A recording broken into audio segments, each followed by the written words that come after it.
ਵਾਹਿਗੁਰੂ ਸਾਹਿਬ ਜੀ, ਜਾ ਕੋ ਹਰ ਰੰਗ ਲਾਗੋ ਇਸ ਜੁਗ ਮੈਂ, ਸੋ ਕਹੀਅਤ ਹੈ ਸੂਰਾ। ਆਤਮ ਜਿਣੈ ਸਗਲ ਵਸਤਾਂ ਕੈ, ਜਾ ਕਾ ਸਤਿਗੁਰ ਪੂਰਾ।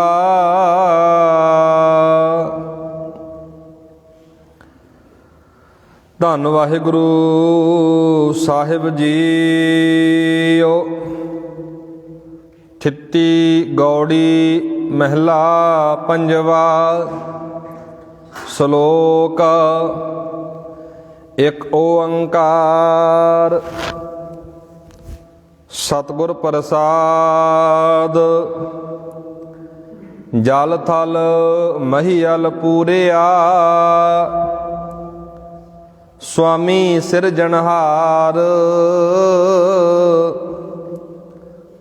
ਅਨੇਕ ਭਾਂਤ ਹੋਏ ਪਸਰਿਆ, ਨਾਨਕ ਏਕ ਓੰਕਾਰ। ਪੌੜੀ ਏਕੰ ਏਕ ਓੰਕਾਰ ਪ੍ਰਭ, ਕਰੋ ਬੰਦਨਾ ਧਿਆਏ। ਗੁਣ ਗੋਬਿੰਦ ਗੋਪਾਲ ਪ੍ਰਭ, ਸ਼ਰਨ ਪਰੋ ਹਰਿ ਰਾਏ। ਤਾਂ ਕੀ ਆਸ ਕਲਿਆਣ ਸੁਖ, ਜਾਤੇ ਸਭ ਕਛ ਹੋਏ। ਚਾਰ ਕੁੰਟ ਦਹ ਦਿਸ਼ ਭ੍ਰਮਿਓ, ਤਿਸ ਬਿਨ ਅਵਰ ਨ ਕੋਏ। ਵੇਦ ਪੁਰਾਨ ਸਿਮਰਤ ਸੁਨੇ, ਬਹੁ ਵਿਦ ਕਰੋ ਵਿਚਾਰ। ਪਤਿਤ ਉਦਾਹਰਣ ਭੈ ਹਰਨ, ਸੁਖ ਸਾਗਰ ਨਿਰੰਕਾਰ। ਦਾਤਾ ਭੁਗਤਾ ਦੇਨਹਾਰ, ਤਿਸ ਬਿਨਾ ਅਵਰ ਨਾ ਜਾਏ। ਜੋ ਚਾਹੈ ਸੋਈ ਮਿਲੈ, ਨਾਨਕ ਹਰ ਗੁਣ ਗਾਏ। ਗੋਬਿੰਦ ਜਸ ਗਾਈਐ ਹਰ ਨੀਤ, ਮਿਲ ਭਜੀਐ ਸਾਧ ਸੰਗ ਮੇਰੇ ਮੀਤ। ਗੋਬਿੰਦ ਜਸ ਗਾਈਐ ਹਰ ਨੀਤ, ਮਿਲ ਭਜੀਐ ਸਾਧ ਸੰਗ ਮੇਰੇ ਮੀਤ। ਰਹਾਉ।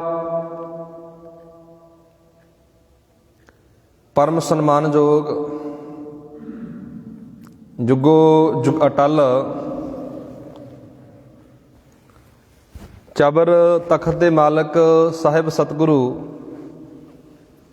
ਧੰਨ ਧੰਨ ਸ੍ਰੀ ਗੁਰੂ ਗ੍ਰੰਥ ਸਾਹਿਬ ਜੀ ਮਹਾਰਾਜ ਸ਼ਬਦ ਗੁਰੂ,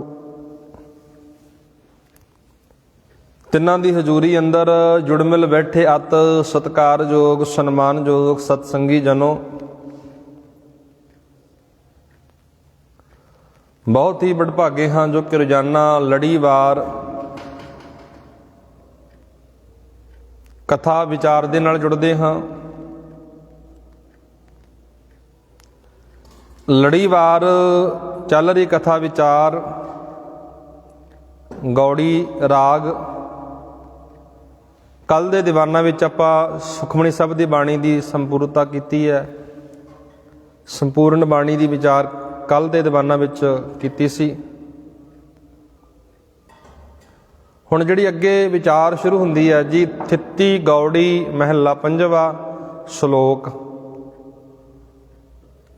ਆਓ ਗੁਰਮੁਖੋ, ਵਿਚਾਰਾਂ ਦੀ ਆਰੰਭਤਾ ਕਰਨ ਤੋਂ ਪਹਿਲਾਂ ਜਿੰਨੀ ਵੀ ਸੰਗਤ ਗੁਰੂ ਕੇ ਦਰਬਾਰ ਅੰਦਰ ਸਜ ਕੇ ਬੈਠੀ ਹੈ, ਸਾਰੀ ਸੰਗਤ ਦੋਵੇਂ ਹੱਥ ਜੋੜ ਕੇ ਬੁਲੰਦ ਆਵਾਜ਼ ਵਿੱਚ ਆਖੋ, ਵਾਹਿਗੁਰੂ ਜੀ ਕਾ ਖਾਲਸਾ, ਵਾਹਿਗੁਰੂ ਜੀ ਕੀ ਫਤਿਹ। इस बाणी का सरलेख है थित्ती।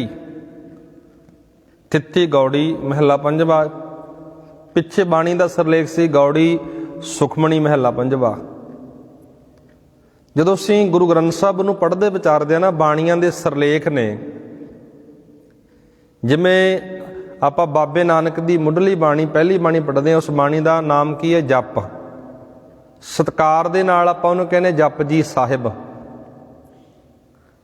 ਜਿਵੇਂ ਗੁਰੂ ਅਰਜਨ ਸਾਹਿਬ ਦੀ ਬਾਣੀ ਆ ਸੁਖਮਣੀ, ਆਪਾਂ ਸਤਿਕਾਰ ਵਜੋਂ ਸੁਖਮਣੀ ਸਾਹਿਬ ਕਹਿ ਦਿੰਦੇ ਆ। ਸੁਹੇਲਾ, ਸੋਦਰ। ਇਸੇ ਤਰ੍ਹਾਂ ਇਸ ਬਾਣੀ ਦਾ ਸਰਲੇਖ ਹੈ ਥਿੱਤੀ। ਥਿੱਤਾਂ ਬਾਣੀ ਦੇ ਵਿੱਚ ਵਰਤੀਆਂ ਹੋਈਆਂ ਨੇ ਜੀ। ਹੁਣ ਇਸ ਵਿਸ਼ੇ ਨੂੰ ਥੋੜ੍ਹਾ ਧਿਆਨ ਨਾਲ ਸਮਝਿਓ। ਗੁਰੂ ਸਾਹਿਬ ਨੇ ਬਾਣੀ ਦੇ ਵਿੱਚ ਥਿੱਤਾਂ 12 ਦਿਨਾਂ ਦਾ ਵੀ ਜ਼ਿਕਰ ਕੀਤਾ, 12 ਮਹੀਨਿਆਂ ਦਾ ਜ਼ਿਕਰ ਕੀਤਾ ਮਹਾਰਾਜ ਨੇ। ਅਨੇਕਾਂ ਉਦਾਹਰਨਾਂ ਗੁਰੂ ਸਾਹਿਬ ਨੇ ਬਾਣੀ ਵਿੱਚ ਵਰਤੀਆਂ ਨੇ। ਉਹਨਾਂ ਦਾ ਜਿਹੜਾ ਭਾਵ ਪਤਾ ਕੀ ਹੈ? ਗੁਰੂ ਸਾਹਿਬ ਨੇ ਥਿੱਤਾਂ 12 ਦੀ ਗੱਲ ਕਰਕੇ, ਮਹੀਨਿਆਂ ਦੀ ਗੱਲ ਕਰਕੇ, ਗੁਰੂ ਸਾਹਿਬ ਨੇ ਮਨੁੱਖ ਨੂੰ ਜ਼ਿੰਦਗੀ ਜਿਉਣ ਦਾ ਇੱਕ ਢੰਗ ਦੱਸਿਆ। ਜਿਵੇਂ ਰੁੱਤਾਂ ਚੇਂਜ ਹੋ ਜਾਂਦੀਆਂ ਨੇ, ਕਿਤੇ ਠੰਡ ਆ ਗਈ, ਕਿਤੇ ਗਰਮੀ ਆ ਗਈ। ਪਾਤਸ਼ਾਹ ਜੀ ਕਹਿੰਦੇ ਇਹ ਮੌਸਮ, ਇਹ ਜਿਹੜੀਆਂ ਰੁੱਤਾਂ ਨੇ ਆਪਣੇ ਸਮੇਂ ਦੇ ਹਿਸਾਬ ਨਾਲ ਚੇਂਜ ਹੁੰਦੀਆਂ ਰਹਿੰਦੀਆਂ ਨੇ, ਪਰ ਹੇ ਮਨੁੱਖ ਤੂੰ ਉਸੇ ਤਰ੍ਹਾਂ ਦੀ ਹੈ।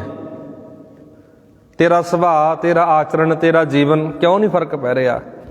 ਇਸ ਕਰਕੇ ਮਹਾਰਾਜ ਨੇ ਅਲੰਕਾਰਾਂ ਦੇ ਰਾਹੀਂ ਮਨੁੱਖ ਨੂੰ ਸਮਝਾਇਆ, ਦੱਸਿਆ। ਇੱਥੇ ਆਪਾਂ ਪੜ੍ਹ ਰਹੇ ਸੀ ਜੀ ਥਿੱਤੀ।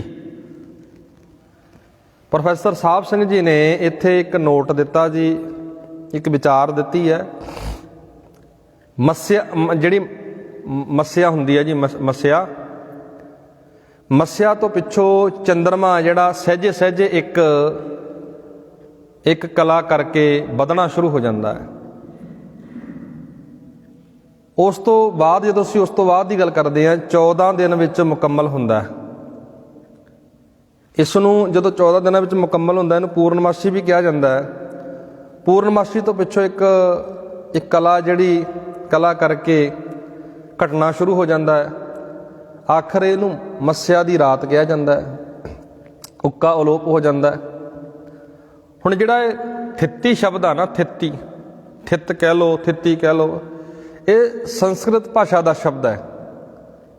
ਇਹਦਾ ਭਾਵ ਹੈ ਚੰਦਰਮਾ ਦਾ ਵਧਣਾ ਤੇ ਘਟਣਾ। ਇਹਨੂੰ ਥਿੱਤ ਕਿਹਾ ਜਾਂਦਾ ਜੀ।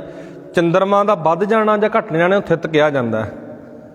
ਇੱਥੇ ਪ੍ਰੋਫੈਸਰ ਸਾਹਿਬ ਸਿੰਘ ਜੀ ਲਿਖਦੇ ਨੇ, ਵਧਣ ਘਟਣ ਦੇ ਹਿਸਾਬ ਨਾਲ ਇਹਨਾਂ ਦਾ ਨਾਮ ਵੀ ਹੈ ਜੀ। ਏਕਮ, ਦੂਜ, ਤੀਜ, ਚੌਥ, ਪੰਚਮੀ, ਖੱਟ, ਸੱਤਵੀਂ, ਅਸ਼ਟਮੀ, ਨੌਵੀਂ, ਦਸਵੀਂ, ਏਕਾਦਸ਼ੀ, ਦੁਆਦਸ਼ੀ।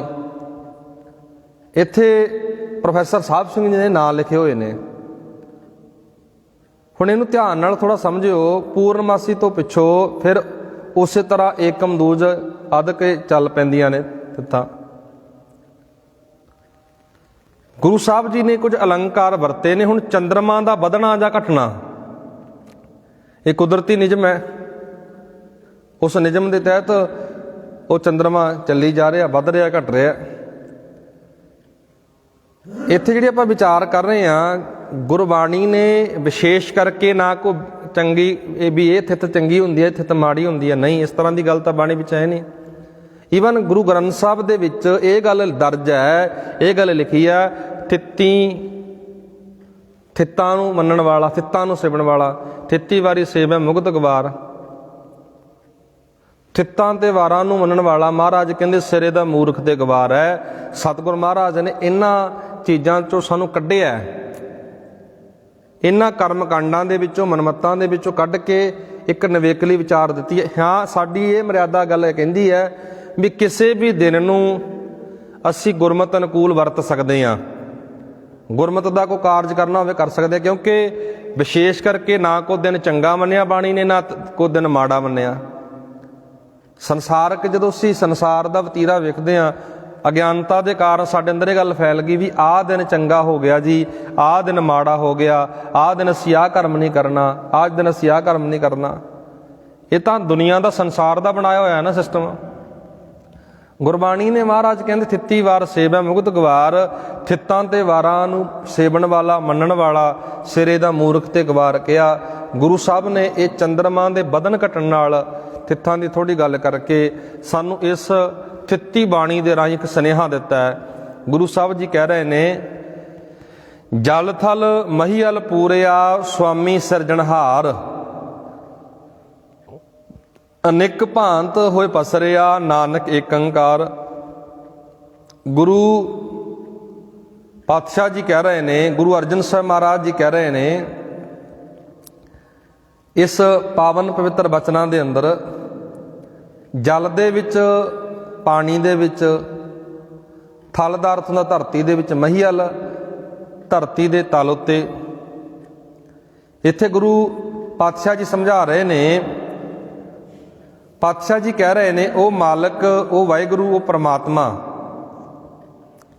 ਜਿਹਦਾ ਪਸਾਰਾ ਸਾਰੇ ਕਿਤੇ ਹੈ, ਉਹ ਮਾਲਕ ਸਾਰੇ ਕਿਤੇ ਪਸਰਿਆ ਹੋਇਆ, ਵਸਿਆ ਹੋਇਆ ਹੈ। ਹੇ ਨਾਨਕ, ਸਾਰੇ ਜਗਤ ਨੂੰ ਪੈਦਾ ਕਰਨ ਵਾਲਾ ਮਾਲਕ ਪ੍ਰਭੂ ਜਲ ਵਿੱਚ, ਧਰਤੀ ਵਿੱਚ ਤੇ ਆਕਾਸ਼ ਵਿੱਚ ਭਰਪੂਰ ਹੈ। ਉਹ ਇੱਕ ਅਕਾਲ ਪੁਰਖ ਅਨੇਕਾਂ ਹੀ ਤਰੀਕਿਆਂ ਨਾਲ ਜਗਤ ਵਿੱਚ ਹਰ ਥਾਂ ਖਿਲਰਿਆ ਹੋਇਆ ਹੈ। ਸਤਿਗੁਰੂ ਮਹਾਰਾਜ ਇੱਥੇ ਕਹਿ ਰਹੇ ਨੇ ਜੀ, ਜਲ ਥਲ ਮਹੀਅਲ ਪੂਰਿਆ ਸੁਆਮੀ ਸਿਰਜਣਹਾਰ, ਅਨੇਕ ਭਾਂਤ ਹੋਏ ਪਸਰਿਆ ਨਾਨਕ ਏਕ ਓੰਕਾਰ। ਪਾਤਸ਼ਾਹ ਜੀ ਕਹਿੰਦੇ ਅਨੇਕਾਂ ਤਰੀਕਿਆਂ ਨਾਲ ਉਹ ਗੋਪਾਲ ਪ੍ਰਭੂ, ਮਾਲਕ ਪ੍ਰਭੂ ਹਰ ਕਿਤੇ ਪਸਰਿਆ ਹੋਇਆ ਹੈ, ਹਰ ਕਿਤੇ ਵਸਿਆ ਹੋਇਆ ਹੈ। ਸਾਰੀਆਂ ਥਾਵਾਂ ਤੇ ਉਸ ਮਾਲਕ ਦਾ, ਉਸ ਪਰਮਾਤਮਾ ਦਾ ਹੀ ਵਾਸਾ ਹੈ। ਅਨੇਕ ਭਾਂਤ ਹੋਏ ਪਸਰਿਆ ਨਾਨਕ ਏਕ ਓੰਕਾਰ। ਅੱਗੇ ਗੁਰੂ ਅਰਜਨ ਸਾਹਿਬ ਜੀ ਪੌੜੀ ਵਿੱਚ ਕਹਿ ਰਹੇ ਨੇ ਜੀ, ਏਕਮ ਏਕ ਓੰਕਾਰ ਪ੍ਰਭ ਕਰੋ ਬੰਦਨਾ ਧਿਆਏ। ਏਕਮ ਦਾ ਅਰਥ ਹੁੰਦਾ ਜੀ ਪੂਰਨਮਾਸ਼ੀ ਤੋਂ ਅਗਲੀ ਥਿੱਤ, ਜਦੋਂ ਚੰਦਰਮਾ ਦੀ ਇੱਕ ਕਲਾ ਜਿਹੜੀ ਘਟ ਜਾਂਦੀ ਹੈ, ਜਦੋਂ ਚੰਦਰਮਾ ਦਾ ਆਕਾਰ ਪੂਰੇ ਆਕਾਰ ਨਾਲੋਂ 14ਵਾਂ ਹਿੱਸਾ ਰੌਸ਼ਨ ਨਹੀਂ ਰਹਿੰਦਾ। ਇੱਥੇ ਜਿਹੜੀ ਆਪਾਂ ਏਕਮ ਦੀ ਗੱਲ ਕਰ ਰਹੇ ਹਾਂ, ਏਕਮ ਗੁਰੂ ਅਰਜਨ ਸਾਹਿਬ ਮਹਾਰਾਜ ਕਹਿ ਰਹੇ ਨੇ, ਏਕਮ ਏਕ ਓੰਕਾਰ ਪ੍ਰਭ ਕਰੋ ਬੰਦਨਾ ਧਿਆਏ। ਹੇ ਭਾਈ, ਮੈਂ ਇੱਕ ਅਕਾਲ ਪੁਰਖ ਪ੍ਰਭੂ ਨੂੰ ਸਿਮਰ ਕੇ ਉਸ ਅੱਗੇ ਹੀ ਨਮਸਕਾਰ ਕਰਦਾ ਹਾਂ। ਮੈਨੂੰ ਕੋਈ ਕਿਸੇ ਥਿੱਤ ਬਾਰ ਦਾ ਕੋਈ ਡਿੱਕਾ ਨਹੀਂ ਹੈ। ਮੈਂ ਇੱਕ ਰੱਬ ਨੂੰ ਸਿਮਰ ਕੇ, ਇੱਕ ਮਾਲਕ ਨੂੰ ਸਿਮਰ ਕੇ ਉਹਦੇ ਅੱਗੇ ਨਮਸਕਾਰ ਕਰਦਾ।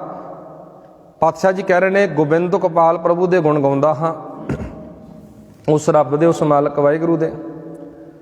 ਏਕਮ ਏਕ ਓੰਕਾਰ ਪ੍ਰਭ ਕਰੋ ਬੰਦਨਾ ਧਿਆਏ, ਗੁਣ ਗੋਬਿੰਦ ਗੋਪਾਲ ਪ੍ਰਭ ਸ਼ਰਨ ਪਰੋ ਹਰਿ ਰਾਏ। ਉਸ ਮਾਲਕ ਦੇ ਗੁਣ ਗਾ ਕੇ, ਉਸ ਵਾਹਿਗੁਰੂ ਪਰਮਾਤਮਾ ਦੀ ਸ਼ਰਨ ਵਿੱਚ ਪੈ ਕੇ, ਉਸ ਪਾਤਸ਼ਾਹ ਦੀ ਸ਼ਰਨ ਵਿੱਚ ਪੈ ਕੇ ਆਪਣੇ ਆਪ ਨੂੰ ਸਵਾਰ ਲੈਂਦਾ ਹਾਂ। ਇਹ ਆਪਾਂ ਦੁਬਾਰਾ ਫਿਰ ਮੈਂ ਪੜ੍ਹਦਾ ਨਾ ਜੀ। ਇੱਥੇ ਏਕਮ ਦੀ ਗੱਲ ਕੀਤੀ ਹੈ, ਇੱਕ ਪ੍ਰਤੀਕ ਵਰਤਿਆ, ਇੱਕ ਅਲੰਕਾਰ ਵਰਤਿਆ, ਏਕਮ ਏਕ ਓੰਕਾਰ ਪ੍ਰਭ। ਪਾਤਸ਼ਾਹ ਜੀ ਕਹਿੰਦੇ ਮੇਰੇ ਲਈ ਇੱਕ ਰੱਬ ਹੀ ਸਭ ਕੁਝ ਹੈ, ਮੇਰੇ ਲਈ ਇੱਕ ਪਰਮਾਤਮਾ ਹੀ ਸਭ ਕੁਝ ਹੈ। ਅੱਗੇ ਗੁਰੂ ਸਾਹਿਬ ਜੀ ਕਹਿ ਰਹੇ ਨੇ, ਪਾਤਸ਼ਾਹ ਜੀ ਸਮਝਾ ਰਹੇ ਨੇ, ਏਕਮ ਏਕ ਓੰਕਾਰ ਪ੍ਰਭ ਕਰੋ ਬੰਦਨਾ ਧਿਆਏ, ਬੰਦਨਾ ਕਰਕੇ ਉਹਨੂੰ ਧਿਆਉਣਾ। ਗੁਣ ਗੋਪਾਲ, ਗੁਣ ਗੋਬਿੰਦ ਗੋਪਾਲ ਪ੍ਰਭ ਸ਼ਰਨ ਪਰੋ ਹਰਿ ਰਾਏ। ਅੱਗੇ ਮਹਾਰਾਜ ਕਹਿ ਰਹੇ ਨੇ, ਤਾਂ ਕਿ ਆਸ ਕਲਿਆਣ ਸੁਖ ਜਾਤੇ ਸਭ ਕੁਛ ਹੋਏ, ਚਾਰ ਕੁੰਟ ਦਾਦਿਸ਼ ਭ੍ਰਮਿਓ ਤਿਸ ਬਿਨ ਅਵਰ ਨ ਕੋਏ। ਗੁਰੂ ਅਰਜਨ ਸਾਹਿਬ ਮਹਾਰਾਜ ਕਹਿ ਰਹੇ ਨੇ ਇਸ ਪਾਵਨ ਪਵਿੱਤਰ ਪੌੜੀ ਅੰਦਰ, ਸਤਿਗੁਰੂ ਮਹਾਰਾਜ ਸਮਝਾ ਰਹੇ ਨੇ, ਹੇ ਭਾਈ, ਜਿਸ ਮਾਲਕ ਪ੍ਰਭੂ ਨੇ, ਪ੍ਰਭੂ ਦੇ ਹੁਕਮ ਤੋਂ ਹੀ ਸਾਰਾ ਜਗਤ ਸਭ ਕੁਝ ਹੋ ਰਿਹਾ ਹੈ, ਉਸ ਦੀ ਆਸ ਰੱਖ ਕੇ ਸਾਰੇ ਸੁੱਖ ਆਨੰਦ ਮਿਲ ਜਾਂਦੇ ਨੇ।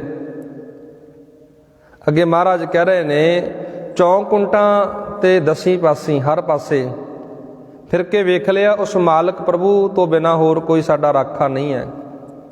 ਅੱਖਰੀ ਅਰਥ ਨੇ ਜੀ, ਪਾਤਸ਼ਾਹ ਜੀ ਕਹਿ ਰਹੇ ਨੇ ਇਹਨਾਂ ਅਰਥਾਂ ਦੇ ਵਿੱਚ, ਗੁਣ ਗੋਪਾਲ, ਪਾਤਸ਼ਾਹ ਜੀ ਕਹਿ ਰਹੇ ਨੇ, ਗੁਣ ਗੋਪਾਲ ਗੁਣ ਗੋਬਿੰਦ ਗੋਪਾਲ ਪ੍ਰਭ ਸ਼ਰਨ ਪਰੋ ਹਰਿ ਰਾਏ, ਤਾਂ ਕੀ ਆਸ ਕਲਿਆਣ ਸੁਖ, ਜਾਤੇ ਸਭ ਕੁਛ ਹੋਏ। ਸਭ ਕੁਝ ਉਹਦੇ ਕੋਲੋਂ ਮਿਲਦਾ ਹੈ। ਚਾਰ ਕੁੰਟ ਦਾਦਿਸ਼ ਭਰਮਿਓ ਤਿਸ ਬਿਨ ਅਬਰ ਨ ਕੋਏ। ਮਹਾਰਾਜ ਕਹਿੰਦੇ ਸੱਚੇ ਗਿਆਨ ਤੋਂ ਬਿਨਾ ਬਹੁਤ ਪਾਸੇ ਘੁੰਮਦੇ ਰਹੇ ਹਾਂ, ਬਹੁਤ ਪਾਸੇ ਫਿਰਦੇ ਰਹੇ ਹਾਂ। ਗੁਰਬਾਣੀ ਦਾ ਬਚਨ ਹੈ ਜੀ, ਮਹਾਰਾਜ ਕਹਿੰਦੇ ਕਿਰਤ ਕਰਮ ਕੇ ਵਿਛੜੇ ਕਰ ਕਿਰਪਾ ਮਿਲੋ ਰਾਮ, ਚਾਰ ਕੁੰਟ ਦਾਦਿਸ਼ ਭਰਮੇ ਥਕ ਆਏ ਪ੍ਰਭ ਕੀ ਸ਼ਾਮ। ਸ਼ਾਮ ਦਾ ਅਰਥ ਹੁੰਦਾ ਜੀ ਸ਼ਰਨ। ਕਿਰਤ ਦਾ ਅਰਥ ਪਤਾ ਕੀ ਹੈ? ਤੇ ਕਿਰਤ ਦਾ ਅਰਥ ਹੈ ਸੁਭਾਅ। ਤਰੇੜਾਂ ਕਿਉਂ ਪੈਂਦੀਆਂ ਨੇ ਰਿਸ਼ਤਿਆਂ ਅੰਦਰ? ਰਿਸ਼ਤੇ ਬਰਬਾਦ ਕਿਉਂ, ਖਰਾਬ ਕਿਉਂ, ਤਾਂ ਕਿਉਂ ਹੁੰਦੇ ਨੇ? ਕਿਉਂਕਿ ਜਿੱਥੇ ਸੁਭਾਅ ਨਹੀਂ ਮਿਲਦਾ ਨਾ, ਉੱਥੇ ਰਿਸ਼ਤਾ ਰਹਿੰਦਾ ਨਹੀਂ ਹੁੰਦਾ। ਸਭ ਤੋਂ ਵੱਡੀ ਗੱਲ ਹੈ, ਭਾਵੇਂ ਪਤੀ ਅਤੇ ਪਤਨੀ ਦੀ ਗੱਲ ਕਰ ਲਓ, ਭਾਵੇਂ ਪਰਿਵਾਰਕ ਮੈਂਬਰਾਂ ਦੀ ਗੱਲ ਕਰ ਲਓ, ਸੁਭਾਅ ਦਾ ਮਿਲਣਾ, ਵਿਚਾਰ ਦਾ ਮਿਲਣਾ ਬਹੁਤ ਜ਼ਰੂਰੀ ਹੈ। ਜੇ ਸੁਭਾਅ ਨਾ ਮਿਲਿਆ ਨਾ, ਰਿਸ਼ਤਾ ਨਿਭਦਾ ਨਹੀਂ। ਜਦੋਂ ਸੁਭਾਅ ਮਿਲ ਜਾਂਦਾ, ਇਸ ਕਰਕੇ ਤਾਂ ਮਹਾਰਾਜ ਨੇ ਕਿਹਾ ਏਕ ਜੋਤ ਦੋਏ ਮੂਰਤੀ ਧਨ ਪਿਰ ਕਹੀ ਹੈ ਸੋਏ। ਏਕ ਜੋਤ, ਜੋਤ ਇੱਕ ਹੈ, ਮੂਰਤਾਂ ਦੋ ਨੇ। ਇਹਨਾਂ ਨੂੰ ਕਿਹਾ ਧਨ ਪਿਰ, ਪਤੀ ਅਤੇ ਪਤਨੀ। ਪਰ ਵਿਚਾਰ ਦੋਨਾਂ ਦੀ ਇੱਕ ਹੋ ਗਈ ਨਾ। ਮੂਰਤਾਂ ਦੋ ਨੇ, ਸਰੀਰ ਵੱਖੋ ਵੱਖਰੇ ਨੇ, ਪਰ ਵਿਚਾਰ ਉਹਨਾਂ ਦੀ ਇੱਕੋ ਹੈ। ਗੁਰੂ ਸਾਹਿਬ ਜੀ ਵੀ ਇੱਥੇ ਗੱਲ ਕਹਿ ਰਹੇ ਨੇ, ਪਾਤਸ਼ਾਹ ਜੀ ਵੀ ਇੱਥੇ ਗੱਲ ਸਮਝਾ ਰਹੇ ਨੇ। ਪਾਤਸ਼ਾਹ ਜੀ ਕਹਿ ਰਹੇ ਨੇ, ਜਦੋਂ ਗਿਆਨ ਨਹੀਂ ਸੀ, ਸਮਝ ਨਹੀਂ ਸੀ, ਅਕਲ ਨਹੀਂ ਸੀ, ਪਤਾ ਨਹੀਂ ਕਿੰਨੀਆਂ ਕਥਾਵਾਂ ਤੇ ਭਟਕਦੇ ਰਹੇ ਹਾਂ, ਕਿੰਨੀਆਂ ਕਥਾਵਾਂ ਤੇ ਫਿਰਦੇ ਰਹੇ ਹਾਂ। ਚਾਰ ਕੁੰਟ ਦਾਦਿਸ਼ ਭਰਮੇ, 10 ਪਾਸੇ ਘੁੰਮ ਕੇ ਆ ਗਏ। ਪਾਤਸ਼ਾਹ ਜੀ ਇੱਥੇ ਕਹਿ ਰਹੇ ਨੇ, ਪਰ ਕਿਤੋਂ ਸਕੂਨ ਨਹੀਂ ਮਿਲਿਆ, ਕਿਤੋਂ ਆਨੰਦ ਨਹੀਂ ਮਿਲਿਆ। ਇੱਥੇ ਮਹਾਰਾਜ ਕਹਿ ਰਹੇ ਨੇ, ਚਾਰ ਕੁੰਟ ਦਾਦਿਸ਼ ਭਰਮਿਓ ਤਿਸ ਬਿਨ ਅਬਰ ਨ ਕੋਏ। ਵਾਹਿਗੁਰੂ ਸਾਡਾ ਹੱਥ ਫੜਨ ਵਾਲਾ, ਸਾਡੀ ਬਾਂਹ ਫੜਨ ਵਾਲਾ ਤੇਰੇ ਤੋਂ ਬਿਨਾਂ ਹੋਰ ਕੋਈ ਨਹੀਂ ਹੈ। ਅਸੀਂ ਹਰ ਪਾਸੇ ਜਾ ਕੇ ਵੇਖ ਲਿਆ, ਹਰ ਹੀਲਾ ਕਰਕੇ ਵੇਖ ਲਿਆ, ਹਰ ਢੰਗ ਅਪਣਾ ਕੇ ਵੇਖ ਲਿਆ, ਪਰ ਵਾਹਿਗੁਰੂ ਸਾਡੀ ਸੁਣਨ ਵਾਲਾ ਕੋਈ ਨਹੀਂ। ਅੱਗੇ ਮਹਾਰਾਜ ਕਹਿ ਰਹੇ ਨੇ ਜੀ, ਇਸ ਪਾਵਨ ਪਵਿੱਤਰ ਬਚਨਾਂ ਦੇ ਅੰਦਰ ਪਾਤਸ਼ਾਹ ਜੀ ਕਹਿ ਰਹੇ ਨੇ, ਵੇਦ ਪੁਰਾਨ ਸਿਮਰਤ ਸੁਨੇ ਬਹੁਵਿਧ ਕਰੋ ਵਿਚਾਰ, ਪਤਿਤ ਉਦਾਹਰਣ ਭੈ ਹਰਨ ਸੁਖ ਸਾਗਰ ਨਿਰੰਕਾਰ। ਵੇਦ ਅਤੇ ਪੁਰਾਣ ਸਿਮਰਤੀਆਂ ਸੁਣ ਕੇ ਵੇਖ ਲਏ ਨੇ। ਪਾਤਸ਼ਾਹ ਜੀ ਇੱਥੇ ਇਸ ਪੌੜੀ ਅੰਦਰ ਕਹਿ ਰਹੇ ਨੇ ਜੀ, ਇਸ ਜਿਹੜੀ ਪੰਕਤੀ ਨੂੰ ਪੜ੍ਹ ਰਹੇ ਹਾਂ ਆਪਾਂ, ਵੇਦ ਪੁਰਾਣ ਸਿਮਰਤੀਆਂ, ਇਹ ਜਿਹੜੇ ਧਾਰਮਿਕ ਗ੍ਰੰਥ ਨੇ ਨਾ, ਸੁਣ ਕੇ ਮੈਂ ਹੋਰ ਵੀ ਅਨੇਕਾਂ ਤਰੀਕਿਆਂ ਨਾਲ ਵਿਚਾਰ ਕਰਦਾ ਹਾਂ ਤੇ ਇਸੇ ਨਤੀਜੇ ਤੇ ਪਹੁੰਚਿਆ ਕਿ ਆਕਾਰ ਰਹਿਤ ਪਰਮਾਤਮਾ ਹੀ ਵਿਕਾਰਾਂ ਵਿੱਚੋਂ ਡਿੱਗਿਆਂ ਨੂੰ ਬਚਾ ਲੈਂਦਾ ਹੈ। ਵਿਕਾਰਾਂ ਵਿੱਚ ਡਿੱਗਣ ਤੋਂ ਬਚਾ ਲੈਂਦਾ ਹੈ। ਸਾਰੇ ਡਰ ਦੂਰ ਕਰਨ ਵਾਲਾ ਸੁੱਖਾਂ ਦਾ ਸਮੁੰਦਰ ਇੱਕ ਪਰਮਾਤਮਾ ਹੀ ਹੈ। ਇੱਥੇ ਵੇਖੋ ਕਿੱਡੀ ਪਿਆਰੀ ਗੱਲ ਕੀ ਮਹਾਰਾਜ ਨੇ, ਦੁਨੀਆ ਦੇ ਤਮਾਮ ਗ੍ਰੰਥ ਪੜ੍ਹ ਕੇ ਵੇਖ ਲਓ ਜੀ, ਜੋ ਗਿਆਨ ਗੁਰੂ ਗ੍ਰੰਥ ਸਾਹਿਬ ਦੇ ਵਿੱਚੋਂ ਮਿਲਦਾ ਨਾ, ਕਿਤੋਂ ਨਹੀਂ ਮਿਲਣਾ ਤੁਹਾਨੂੰ। ਆਪਾਂ ਤੀਸਰੇ ਮਹਾਰਾਜ ਦਾ ਇੱਕ ਬਚਨ ਪੜ੍ਹਦੇ ਹੁੰਦੇ ਹਾਂ, 23 ਨੰਬਰ ਪੌੜੀ ਹੈ, ਆਵੋ ਸਿੱਖ ਸਤਿਗੁਰੂ ਕੇ ਪਿਆਰਿਓ ਗਾਵੋ ਸੱਚੀ ਬਾਣੀ। ਬਾਣੀ ਤਾਂ ਗਾਵੋ ਗੁਰੂ ਕੇਰੀ, ਬਾਣੀਆਂ ਸਰਬਾਣੀ। ਇਸ ਪੌੜੀ ਦੇ ਅੰਦਰ ਕਿੱਡੇ ਕਮਾਲ ਦੇ ਵਿਚਾਰ ਨੇ। ਸਤਿਗੁਰੂ ਤੋਂ ਬਿਨਾ ਮਹਾਰਾਜ ਨੇ ਕਿਉਂ ਕਿਹਾ ਸਭ ਕੁਝ ਕੱਚਾ ਹੈ। ਜਿੱਥੇ ਸਤਿਗੁਰ ਦਾ ਗਿਆਨ ਨਹੀਂ ਹੈ, ਜਿੱਥੇ ਸਤਿਗੁਰ ਦੀ ਸਿੱਖਿਆ ਨਹੀਂ ਹੈ, ਸਭ ਕੁਝ ਕੱਚ ਪਿਲਾ। ਕਿਉਂ ਕਿਹਾ ਮਹਾਰਾਜ ਨੇ, ਗੁਰ ਬਿਨ ਘੋਰ ਅੰਧਾਰ, ਗੁਰੂ ਬਿਨ ਸਮਝ ਨਾ ਆਵੇ। ਜੇ ਸੋ ਚੰਦਾ ਉਗਵੈ ਸੂਰਜ ਚੜ੍ਹੈ ਹਜ਼ਾਰ, ਇੱਤੇ ਚਾਨਣ ਹੁੰਦੇ ਆ ਗੁਰ ਬਿਨ ਘੋਰ ਅੰਧਾਰ। ਗੁਰੂ ਤੋਂ ਬਿਨਾਂ ਜ਼ਿੰਦਗੀ ਵਿੱਚ ਹਨੇਰਾ ਹੈ। ਅਸੀਂ ਕਈ ਵਾਰ ਵਾਰੀ ਤੌਰ ਤੇ ਕਹਿੰਦੇ ਵੀ ਅਸੀਂ ਗੁਰੂ ਵਾਲੇ ਬਣ ਗਏ। ਇੱਕ ਸਾਡੇ ਧਰਮ ਦੀ ਮਰਿਆਦਾ, ਸਾਡਾ ਜੋ ਅਸੀਂ ਪੜ੍ਹਦੇ ਵਿਚਾਰਦੇ ਹਾਂ, ਠੀਕ ਹੈ, ਖੰਡੇ ਬਾਟੇ ਦੀ ਪਹੁਲ ਲੈਣੀ ਲਾਜ਼ਮੀ ਜ਼ਰੂਰੀ ਹੈ, ਪਹੁਲ ਪ੍ਰਾਪਤ ਕਰ ਲਈ, ਪਰ ਗੁਰੂ ਦੇ ਸਿਧਾਂਤਾਂ ਬਾਰੇ ਚਾਨਣ ਨਹੀਂ ਹੈ, ਗੁਰੂ ਦੀ ਵਿਚਾਰ ਬਾਰੇ ਕੁਝ ਪਤਾ ਨਹੀਂ ਹੈ। ਅਕਸਰ ਮੈਂ ਬੇਨਤੀ ਕਰਦਾ, ਸਭ ਤੋਂ ਪਹਿਲਾਂ ਲਾਜ਼ਮੀ ਹੈ, ਜ਼ਰੂਰੀ ਹੈ ਗੁਰੂ ਦੇ ਸਿਧਾਂਤਾਂ ਨੂੰ ਜਾਣਨਾ, ਗੁਰੂ ਦੀ ਵਿਚਾਰ ਨੂੰ ਪੜ੍ਹਨਾ, ਵੀ ਸਾਡੇ ਗੁਰੂ ਨੇ ਸਾਨੂੰ ਕੀ ਮਰਿਆਦਾ ਦਿੱਤੀ ਹੈ, ਉਸ ਮਰਿਆਦਾ ਤੇ ਚੱਲਣ ਵਾਲੇ ਨੂੰ ਹੀ, ਉਸ ਮਰਿਆਦਾ ਦੀ ਪਾਲਣਾ ਕਰਨ ਵਾਲੇ ਨੂੰ ਹੀ ਮਹਾਰਾਜ ਨੇ ਸਿੱਖ ਕਿਹਾ ਹੈ। ਇੱਥੇ ਜਿਹੜੀ ਆਪਾਂ ਵਿਚਾਰ ਕਰ ਰਹੇ ਸੀ, ਵੇਦ ਪੁਰਾਨ ਸਿਮਰਤ ਸੁਨੇ ਬਹੁ ਵਿਧ ਕਰੋ ਵਿਚਾਰ। ਵੇਦ ਸੁਣ ਕੇ ਵੇਖ ਲਏ ਨੇ, ਸਿਮਰਤੀਆਂ ਸੁਣ ਕੇ ਵੇਖ ਲਈਆਂ ਨੇ, ਅਨੇਕਾਂ ਤਰੀਕਿਆਂ ਦੀ ਵਿਚਾਰ ਹੈ, ਅਨੇਕਾਂ ਤਰੀਕੇ ਨੇ ਉਹਨਾਂ ਵਿੱਚ। ਪਤਿਤ ਉਦਾਹਰਣ ਭੈ ਹਰਨ ਸੁਖ ਸਾਗਰ ਨਿਰੰਕਾਰ। ਮੈਨੂੰ ਪਤਿਤ ਬੰਦੇ ਨੂੰ, ਮੈਨੂੰ ਵਿਕਾਰਾਂ ਵਿੱਚ ਡਿੱਗੇ ਬੰਦੇ ਨੂੰ ਤਾਰਨ ਵਾਲਾ ਤੂੰ ਹੈ। ਅਕਾਲ ਪੁਰਖ, ਆਕਾਰ ਰਹਿਤ ਵਾਹਿਗੁਰੂ, ਤੇਰਾ ਕੋਈ ਆਕਾਰ ਨਹੀਂ ਹੈ। ਮੈਨੂੰ ਵਿਕਾਰਾਂ ਵਿੱਚੋਂ ਡਿੱਗੇ ਨੂੰ ਬਚਾਉਣ ਵਾਲਾ ਤੂੰ ਹੈ। ਪਾਤਸ਼ਾਹ ਜੀ ਕਹਿੰਦੇ ਪਤਿਤ ਉਦਾਹਰਣ ਭੈ ਹਰਨ ਸੁਖ ਸਾਗਰ ਨਿਰੰਕਾਰ। ਸੁੱਖਾਂ ਦਾ ਸਾਗਰ, ਸੁੱਖਾਂ ਦਾ ਸਮੁੰਦਰ ਤੂੰ ਹੈ। ਅੱਗੇ ਮਹਾਰਾਜ ਕਹਿ ਰਹੇ ਨੇ, ਦਾਤਾ ਭੁਗਤਾ ਦੇਨਹਾਰ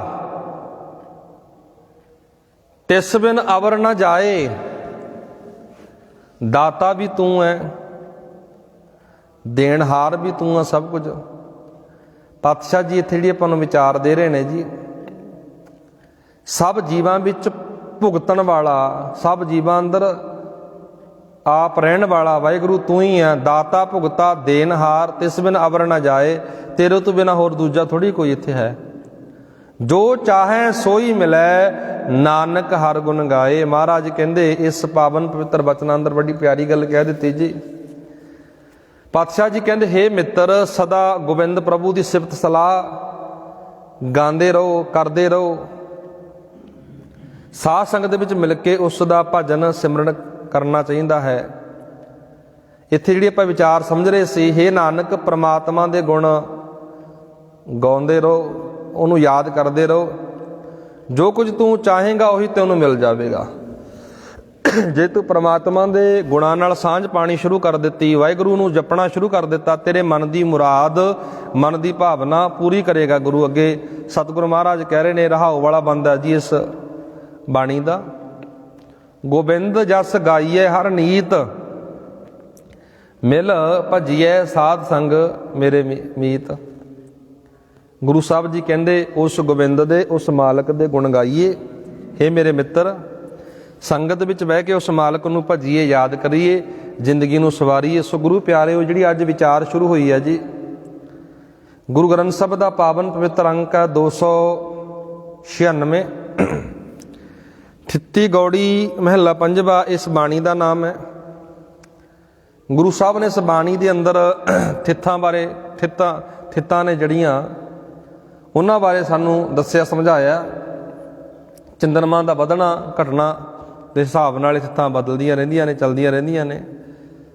ਸੋ ਇਹ ਗੁਰੂ ਸਾਹਿਬ ਨੇ ਇਸ ਭਰਮ ਚੋਂ ਕੱਢਿਆ ਸਾਨੂੰ ਵੀ ਅੱਜ ਦਿਨ ਚੰਗਾ, ਅੱਜ ਥਿੱਤ ਚੰਗੀ, ਅੱਜ ਥਿੱਤ ਮਾੜੀ ਹੈ। ਇਸ ਭਰਮ ਚੋਂ ਮਹਾਰਾਜ ਨੇ ਕੱਢ ਕੇ ਇੱਕ ਨਿਵੇਕਲੀ ਵਿਚਾਰ ਦਿੱਤੀ। ਮਹਾਰਾਜ ਜੀ ਕਹਿੰਦੇ ਏਕਮ, ਸਭ ਤੋਂ ਪਹਿਲਾਂ ਏਕਮ ਹੁੰਦੀ ਹੈ ਨਾ, ਏਕਮ ਦੂਜ ਤੀਜ।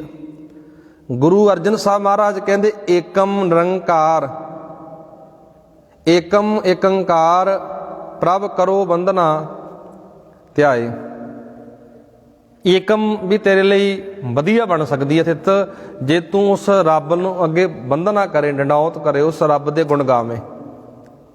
ਸਭ ਕੁਝ ਚੰਗਾ ਹੀ ਹੈ, ਮਾੜਾ ਕੁਝ ਨਹੀਂ ਹੈ। ਰਾਤੀ ਰੁੱਤੀ ਥਿੱਤੀ ਵਾਰ, ਤਿਸ ਵਿੱਚ ਧਰਤੀ ਥਾਪ ਰੱਖੀ ਧਰਮਸਾਲ, ਤਿਸ ਵਿੱਚ ਜੀ ਜੁਗਤ ਕੇ ਰੰਗ, ਤਿਨ ਕੇ ਨਾਮ ਅਨੇਕ ਅਨੰਤ। ਹੁਣ ਸਭ ਕੁਝ ਬਣਾਉਣ ਵਾਲਾ, ਸਾਜਣ ਵਾਲਾ ਉਹ ਮਾਲਕ ਆਪ ਹੀ ਹੈ ਜੀ।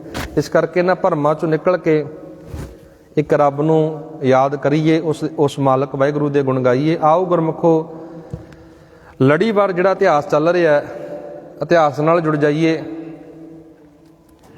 ਕੱਲ੍ਹ ਦੇ ਦੀਵਾਨਾਂ ਵਿੱਚ ਜਿਹੜੀ ਆਪਾਂ ਵਿਚਾਰ ਕਰ ਰਹੇ ਸੀ ਜੀ, ਕੱਲ੍ਹ ਦੇ ਦੀਵਾਨਾਂ ਵਿੱਚ ਆਪਾਂ ਵਿਚਾਰ ਕੀਤੀ ਸੀ ਭਾਈ ਡੱਲਾ ਜੀ ਬਾਰੇ। ਭਾਈ ਡੱਲੇ ਦੀਆਂ ਸੇਵਾਵਾਂ ਦਾ ਜ਼ਿਕਰ ਕੀਤਾ ਸੀ ਕੱਲ੍ਹ, ਉਹਦੀ ਬਹਾਦਰੀ ਦਾ ਜ਼ਿਕਰ ਕੀਤਾ ਸੀ। ਉਸ ਤੋਂ ਬਾਅਦ ਸਤਿਗੁਰ ਮਹਾਰਾਜ ਗੁਰੂ ਪਾਤਸ਼ਾਹ ਜੀ ਸਾਬੋ ਕੀ ਤਲਵੰਡੀ ਦਮਦਮਾ ਸਾਹਿਬ ਵਿਖੇ ਹੀ ਗੁਰੂ ਸਾਹਿਬ ਦਾ ਮਾਤਾ ਸੁੰਦਰੀ ਜੀ ਨਾਲ, ਮਾਤਾ ਸਾਹਿਬ ਕੌਰ ਨਾਲ ਮਿਲਾਪ ਹੁੰਦਾ। ਉਹ ਸਾਰੀ ਵਿਥਿਆ ਜਿਹੜੀ ਜੋ ਵਾਪਰਦਾ ਹੈ, ਸਤਿਗੁਰੂ ਮਹਾਰਾਜ ਦੱਸਦੇ ਨੇ, ਸੁਣਾਉਂਦੇ ਨੇ ਸਾਹਿਬਜ਼ਾਦਿਆਂ ਬਾਰੇ। ਉਸ ਤੋਂ ਬਾਅਦ ਸਭ ਤੋਂ ਵੱਡਾ ਜਿਹੜਾ ਕਾਰਜ ਸੀ ਜੀ